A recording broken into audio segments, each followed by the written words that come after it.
তমলুকের ডিমারিতে তমলুকের বিজেপি প্রার্থী অভিজিৎ গাঙ্গুলির সমর্থনে নির্বাচনের প্রচার সভায় এসে শুভেন্দু অধিকারী বলেন, 14 সালে আমার যে মার্জিন ছিল তার থেকে একটা বেশি ভোট প্রার্থীকে দিতে হবে। তমলুক যদি 30,000 দেয়, বাকি অঙ্ক আমি মেলাবো। বিজেপির বা অন্য লোকেরা এতদিন তমলুককে চোর বলতো, এখন তো হাইকোর্টের ডিভিশন বেঞ্চ ও শিলমোহর লাগিয়ে দিল মমতার পুরো ক্যাবিনেটটাই চোর। সুজয় কৃষ্ণ ভদ্রের কণ্ঠস্বর মিলে গেছে, এমনটাই আদালতে রিপোর্ট দিয়েছে ইডি। এই নিয়ে শুভেন্দু বলেন, কাকুর কণ্ঠস্বর মিলে গেছে মানে ভাইপোর প্রেশার বেড়ে গেছে। প্রেশার মাপলে দেখবেন 180 পেরিয়ে গিয়েছে। ধর্মের কল বাতাসে নড়ে। যোগ্য এবং অযোগ্য কারা, এই রিপোর্ট দেওয়ার কথা ছিল স্কুল সার্ভিস কমিশনের। সম্পূর্ণ ঘটনার জন্য যদি কেউ দায়ী হয় সেটা হচ্ছে মমতা ব্যানার্জি। মমতা ব্যানার্জিকে আকাশ রানী সম্বোধন করে বলেন, কালকে আসছেন আকাশ রানী মহিষাদলে। যত আসবে তত হারবে। হেলিকপ্টারে চড়ে মিথ্যা ভাষণ দিতে আসছেন। পশ্চিমবঙ্গ দিবসের যথার্থতা নিয়ে প্রশ্ন তোলেন বিরোধী দলনেতা। তিনি বলেন, রাকেশ রোশন যেমন চাঁদে যায়নি, 1,500 কেজি ওজনের যেমন বাচ্চা জন্মায় না, তেমনি পশ্চিমবঙ্গ দিবসের তারিখ বদলানো যাবে না। বলছি উলবেড়িয়াও পদ্ম ফুটতে চলেছে, চিন্তার কোনো কারণ নাই। গত পরশু দিনের হাইকোর্টের যে রায় ডিভিশন বেঞ্চে, তারপরে 8 থেকে 80 সবাই বলতে শুরু করেছে, শুধু বিজেপি বা অন্য লোকেরা তৃণমূলকে চোর বলতো, এখন হাইকোর্টের ডিভিশন বেঞ্চ শিলমোহর লাগিয়ে দিল মমতার পুরো ক্যাবিনেটটাই চোর।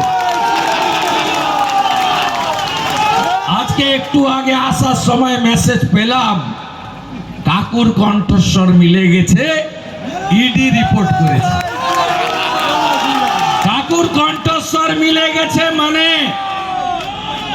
এবারে ভাইপোর প্রেসার বেড়ে গেল। এখনই মাপলে দেখবেন 180-র উপরে প্রেসার রান করছে। কি বলছিল, আমার সাহেব, ওর কাছ অব্দি কেউ পৌঁছাতে পারবে না। ধর্মের কল বাতাসে নড়ে। এই চোরেরা পশ্চিমবঙ্গে সব লুট করেছে। যাদের চাকরি চলে গেছে তাদের মধ্যে অনেকে বলছেন আমরা যোগ্য। এই যোগ্য কারা আর অযোগ্য কারা, এই রিপোর্টটা দেওয়ার কথা ছিল স্কুল সার্ভিস কমিশনের। তারা চোরেদের বাঁচানোর জন্য অতিরিক্ত পোস্টে নিয়োগ করা লোকেদেরকে বৈধতা দেওয়ার জন্য, দোকান খুলে টাকা নিয়ে নিয়োগ করা লোকেদেরকে বৈধ করার জন্য যোগ্য কে আর অযোগ্য কে এর তালিকাটা পর্যন্ত কোর্টে দেননি। এখানে যারা কেস করেছেন, যারা কেস লড়েছেন, বা প্রধান বিরোধী দল বিজেপির কোনো ভূমিকা নেই। সম্পূর্ণ ঘটনার জন্য যদি কেউ দায়ী হয়ে থাকেন, তার নাম মমতা ব্যানার্জি। পালাবে কোথায়? কালকে আসছে আকাশ রানী মহিষাদলে। যত আসবে তত হারবে। পয়লা বৈশাখ বাংলা দিবস করবে। আমি বললাম বাংলা দিবস তো 20 জুন। ডক্টর শ্যামাপ্রসাদ মুখার্জি লড়াই করে আমাদেরকে ভারতে রেখে গেছেন, নইলে আমাদের ইসলামিক কান্ট্রি বাংলাদেশে থাকতে হতো। তো শ্যামাপ্রসাদ মুখার্জি দিয়ে গেছেন। তোমার কি? ওই দিন আমাকে একবার বলার সুযোগ পেয়েছিলাম, নইলে তো আমাকে দেখলে পালায়, সামনে আসে না।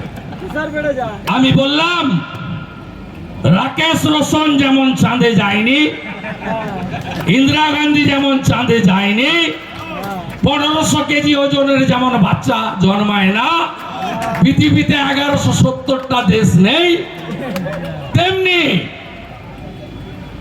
আপনি পশ্চিমবঙ্গ দিবসেরও ডেট বদলাতে পারবেন না।